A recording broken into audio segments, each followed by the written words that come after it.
అందరికీ నమస్కారం అండి. చాలా పారదర్శకంగా డిఎస్సిని 16,000 పైకి ఉద్యోగాలను ఇస్తే మా ప్రభుత్వం గౌరవ ముఖ్యమంత్రి నారా చంద్రబాబు నాయుడు గారు ఎప్పుడూ కూడా ఏ ఒక్క మెరిట్ ఉన్నటువంటి అభ్యర్థికి అన్యాయం జరగకూడదనేటువంటి సిద్ధాంతం, యువతకి ఎంత అవకాశం ఉంటే అంతమందికి ఉపాధి ఉద్యోగాలు కల్పించే లక్ష్యం.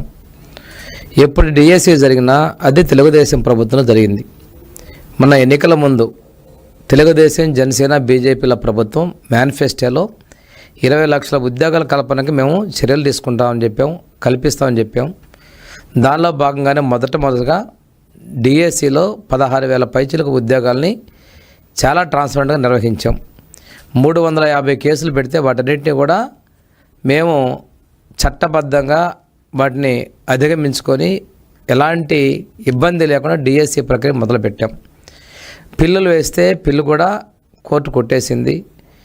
కేంద్రం మళ్ళా వాయిదా తీర్మానాన్ని చెప్పారు, ఇవన్నీ కూడా అధిగమించేశారు. ఈరోజు నిరుద్యోగంలో ఉన్నటువంటి వాళ్ళకి ఉద్యోగం, ప్రభుత్వ ఉద్యోగాలు కల్పిస్తే ఉద్యోగాలు చేస్తుంటే లేనిపోని యాగి చేస్తా ఏదో జరిగిపోయిందని చెప్పేసి రోజుకొక చోట ధర్నాలు అంటారు, న్యూసెన్స్ చేస్తారు, రిప్రజెంటేషన్ అన్నారు. ఇంత నిజాయితీగా జరిగితే మీరు చేసిన పరిస్థితులు ఏంటి? నిన్న సిట్ రిపోర్టు బయటకు వచ్చింది.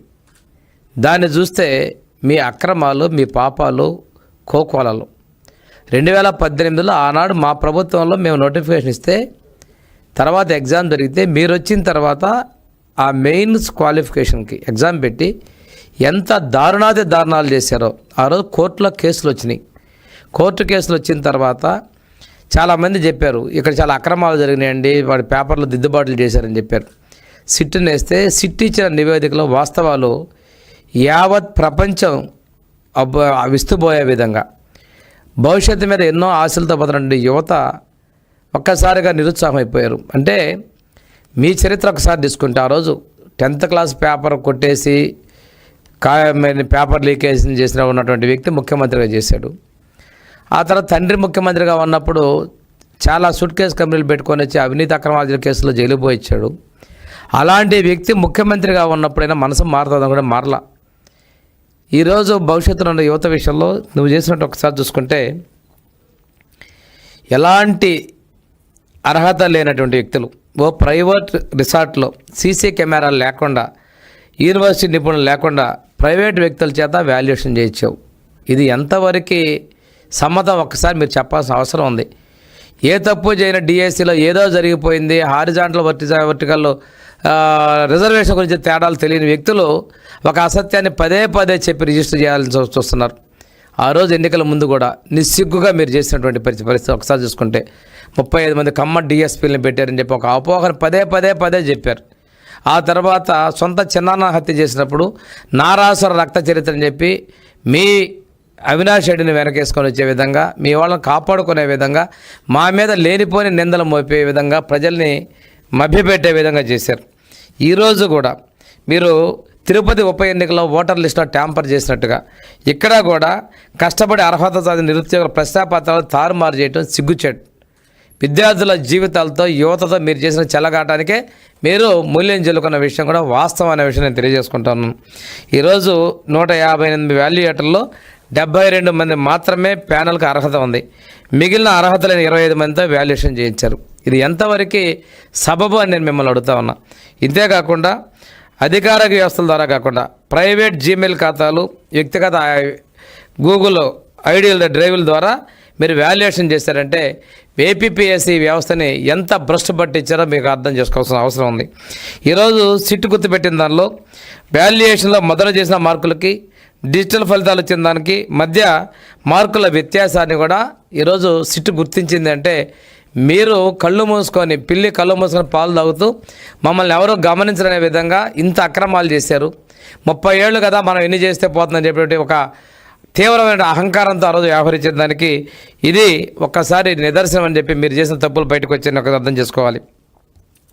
వాల్యుయేషన్ పూర్తయిన తర్వాత ఆ దాన్ని రీవాల్యుయేషన్ చేసి పునఃపరిశీలన చేయాలి తప్పితే ప్రీలిమినరీస్ ద్వారా రెండోసారి మూల్యాంకనం చేసి దాని తప్పులు తరగలు చేయడం ఒక ఎత్తు అయితే, దానిలో వైట్నర్ పూశారు. వాల్యుయేషన్ పేపర్ల మీద మీరు వైటర్ పోసి ఎంతమందికి మీకు అనుకూలంగా చేశారో ఒకసారి ఆలోచన చేసుకోండి.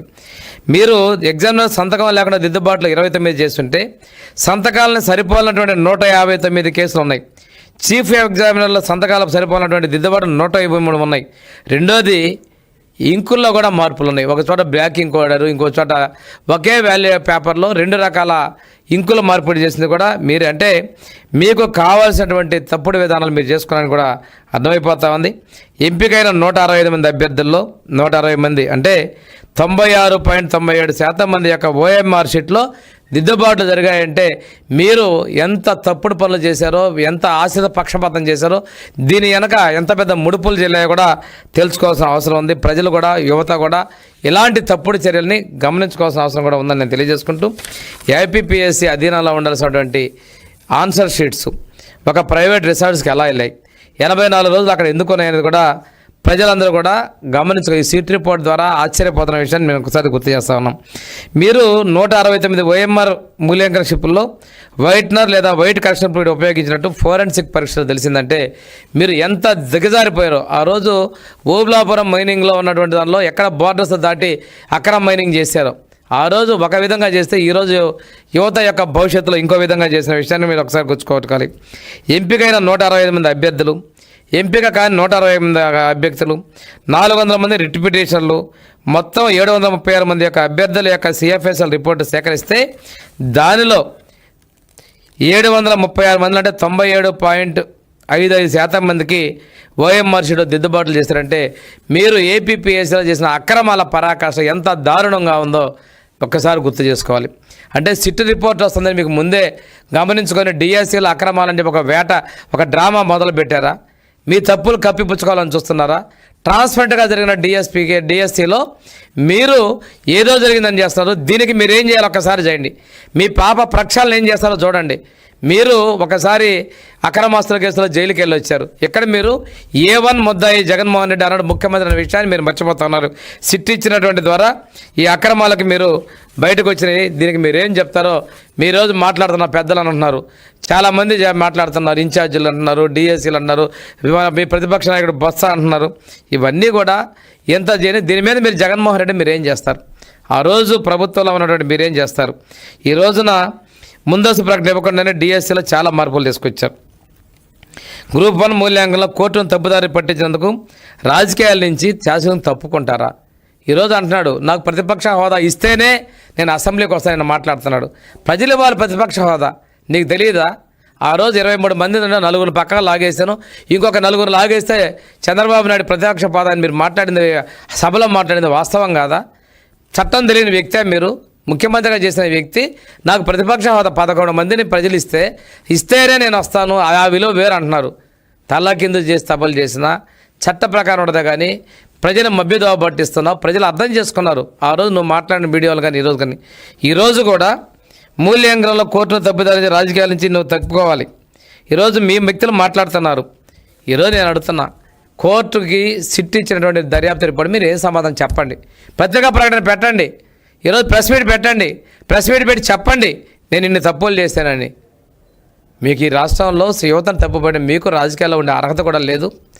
ఈ దీనిలో కూడా సిట్లో కూడా మీరు మొదటి ముద్ద అయిన విషయాన్ని మాజీ ముఖ్యమంత్రి ఈరోజు గుర్తుపెట్టుకోవాల్సిన అవసరం ఉంది. మీ గొడ్డల పార్టీకి వెయిట్ వేయటము, అదేవిధంగా ఆ రోజు సైకో ప్రవర్తన చేయటం, ఆ రోజు ప్రజలు ఊరికే అనలా సైకో సీఎం అని. ఇలాంటి వ్యక్తులు ఈ రాజకీయాల్లో ఉన్న తగరు. దీనికి మీరు ప్రజలకు సమాధానం చెప్పాల్సిన అవసరం ఉంది. రండి మీ మీడియా ద్వారా వచ్చి సమాధానం చెప్పమని చెప్పి నేను తెలియజేస్తానండి. Thank you very much.